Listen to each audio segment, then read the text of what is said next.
అమ్మా మీరు చెప్పండి అమ్మా, నిజంగా మీకు జర్నీకే చాలా సమయం పడుతుందని చెప్తున్నారు. ఎన్ని ఇబ్బందులు ఎదుర్కొంటారు మీరు రోజు? మాకు జర్నీలోనే 7 to 8 అవర్స్ అండి.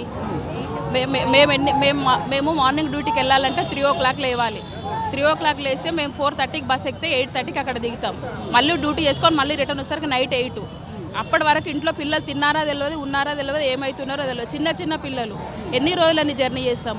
మా లోకల్ మాకు ఇస్తే మా ఫ్యామిలీస్ దగ్గర మేము ఉంటే ఎవరో ఒకరు చూసుకుంటారు కదా. మా లోకల్ మాకు ఇవ్వాలని మాకు వేరే డిమాండ్స్ ఏమీ లేవండి. మా లోకల్ మాకు ఇస్తే చాలు, మేము అదొకటే కోరుకుంటున్నాం. సో నమ్మకం ఉందా రేవంత్ గారి మీద? గతంలో హామీ ఇచ్చారని చెప్తున్నారు, హామీ నిలబెట్టుకుంటారు అనుకుంటున్నాం. మాకు రేవంత్ రెడ్డి సార్ ఎలక్షన్ కంటే ముందు ఇదే లాస్ట్ ఇయర్ గాంధీ జయంతి రోజు కాంగ్రెస్ ప్రభుత్వం రాగానే 48 hours లోపల 317 జీవో ప్రాబ్లం సాల్వ్ చేస్తారని హామీ ఇచ్చారు.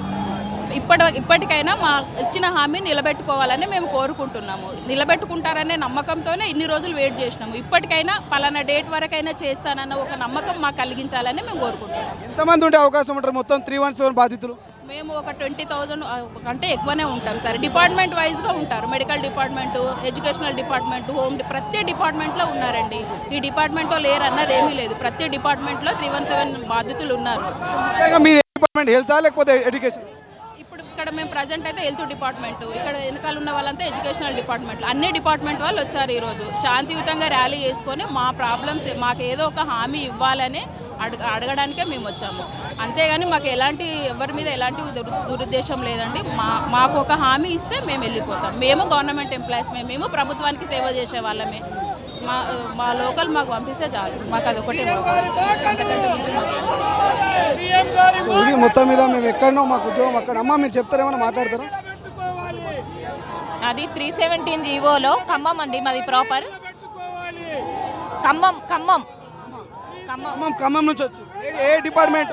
ఆదిలాబాద్. ఖమ్మం నుంచి 317 జీవోలో ఆదిలాబాద్కి ట్రాన్స్ఫర్ చేశారు. అర్ధరాత్రి ఒక్క మెసేజ్తో టీఆర్ఎస్ గవర్నమెంట్లో మాకు ఆ మెసేజ్ ఇచ్చి ఎటు కాకుండా మా బ్రతుకుల్ని చిన్న భిన్నం చేసి ఆదిలాబాద్కి మమ్మల్ని ట్రాన్స్ఫర్ చేసి పంపించారు. ఈ గవర్నమెంట్ వచ్చాకైనా కానీ మా స్థానికత మాకు దక్కుతుందన్న ఆశతో మేము చాలా ఆశతో ఉన్నాము. ఫ్యామిలీ ఒక దగ్గర, మెయిన్ ఒక దగ్గర. నేను వచ్చేసి ఆదిలాబాద్లో ఉంటాను, ఫ్యామిలీ మొత్తం ఖమ్మంలో ఉంటారు. 15 hours జర్నీ సార్.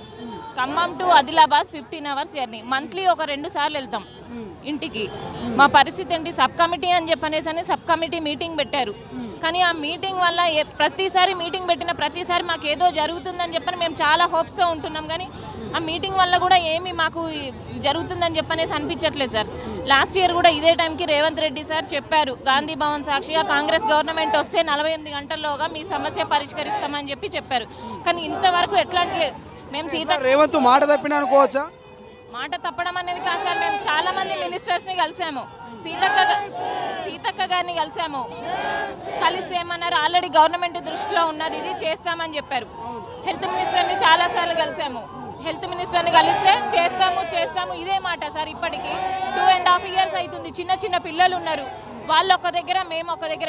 ఇంటికి వెళ్ళాలంటే ఎన్ని రోజులని లీవ్ ఇస్తారు సార్? మంత్లీ 2 times ఇంటికి వెళ్తున్నాం మేము. మా పరిస్థితి ఏంటి? ఈసారి అయినా కానీ మేమేం ధర్నా ఏం చేయడానికి రాలేదు సార్. ఇచ్చిన మాటను ఒక్కసారి గుర్తు చేస్తూ మమ్మల్ని మా ఫ్యామిలీస్కి దగ్గర చేయమని చెప్పని మేము రిక్వెస్ట్ చేసుకోవడానికి వచ్చాము.